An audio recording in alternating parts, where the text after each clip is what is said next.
Hi, and welcome back to Google Apps for School Sisters.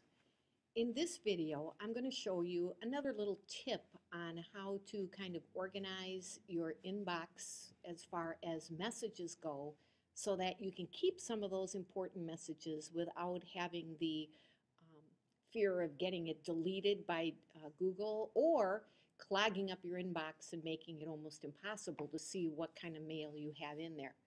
So to begin, remember we're going to go up to the address bar, erase what's in there, and type in gmail.com. We'll then bring up our login page, and we're going to enter our username and our password, which then brings us back to our inbox. And you'll notice that, again, if I look on the left-hand side, next to inbox, there's a 1 in parentheses, and in my inbox itself, there's a message that's in bold type. Recall that that tells me that I have a new email message. And what I've done is I've just forwarded an old email that I have saved so that I can show you how to create what are called labels. Some email programs might call them folders. Google instead chooses to call them labels. One of the reasons for that is because you can put more than one label on any email message. So let's say there's an email message that might be related to a vendor, but at the same time, it might also have something to do with some activity you're a part of. You could include that email message in both labels, and then you would be able to find it in whichever label that you happen to be looking at. So let's look at how that works. Remember, to open an email, all I simply do is I click on it, and here I have an email from a company called Evernote, which is similar to Dropbox, which is a way of saving information to what's known as the cloud, which means it's out there on the internet on some server that you can then access from anywhere. So if you want to look at it that way, Gmail is kind of like a cloud service because your email is not on your computer. It's instead stored on a Google server somewhere in some part of the world. That's the reason why you can access your Gmail account from any computer because it's not on your particular computer. You're simply accessing that computer using your internet connection and your computer. So let's say I wanted to save this message because it's kind of important. It's setting up my Evernote account. There are two different ways I can do it. And this is probably the easiest way until you actually have some labels created. Notice up here on the menu bar, we now have something that looks like a little gift tag, and it says labels. Now it has that little drop down arrow which tells me if I click on that arrow, it's going to give me additional choices.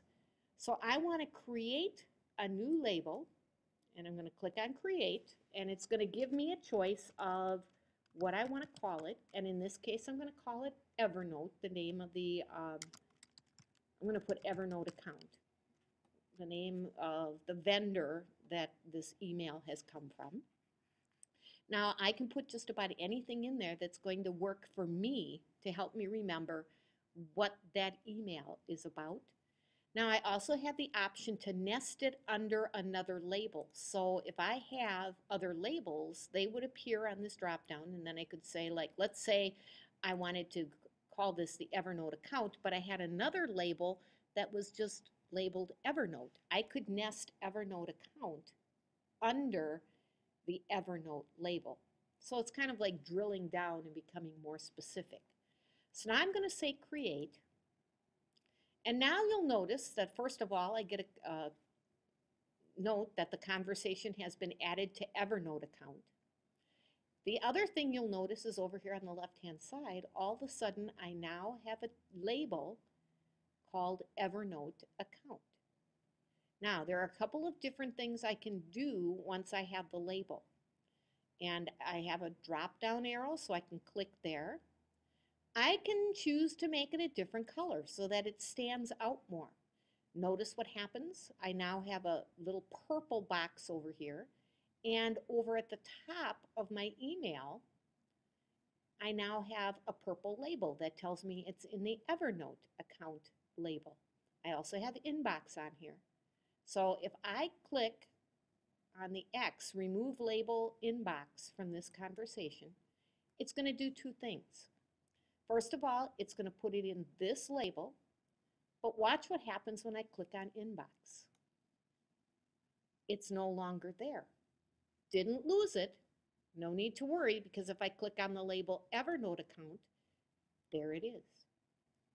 So I can then click on this drop-down arrow and I can choose a different color.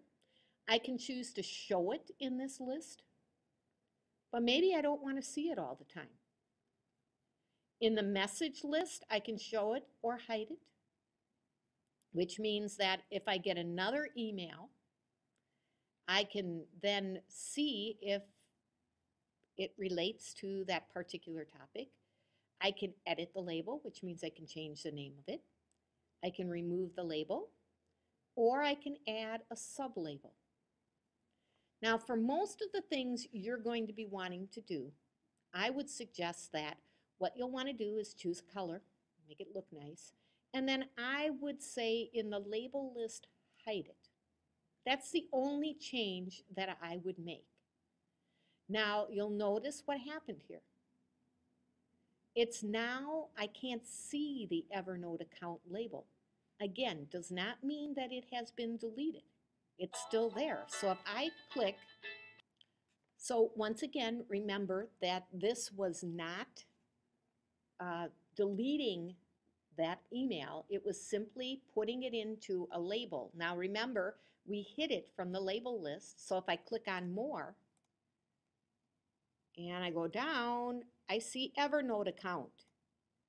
So I can click on that and there's my email. It's as simple as that, and you can add as many labels as you would like. Now, remember, we don't want this to start looking real cluttered and crowded and all of that, so we're going to click on less. But one other thing, let's say if you go to your inbox and you know that you're going to be getting an email, I can go to click on the more and notice down here where I can manage my labels, or I can create another new label. So I could create another new label without even having an email account. So I might put job openings. Maybe I want to save that one that comes out. I click on create. That one is now going to show up here. At least it should. What did I do wrong here? Oh, there it is. Took a minute for it to show up. So here's job openings. I click on the drop-down menu. I choose a color, make it look nice and pretty. And then remember, I want to hide it. I'm not deleting it. I'm simply hiding it. So now it's down here, and when I click on less, I don't have all of that garbage, mismatch, all of that stuff that's going to get in my way. Now, when I get an email and I want to put it into that particular label, all I have to do is open the email. And let me go to my trash here, and I can do it from anywhere. So here's my trash. This is my customized email. See this folder here? If I click on that, it says move to, and guess what? I get my list of all of my different labels or folders. And I want to put it in job openings. I simply click there. It's no longer in my trash, but if I go to my inbox or I go to more and I go to job openings, there it is. And Google will not touch things that are in labels. So you don't have to worry about it getting deleted. So that's how you organize your inbox, by creating labels and moving emails in there so that you can refer back to them and you don't have to worry about them being deleted.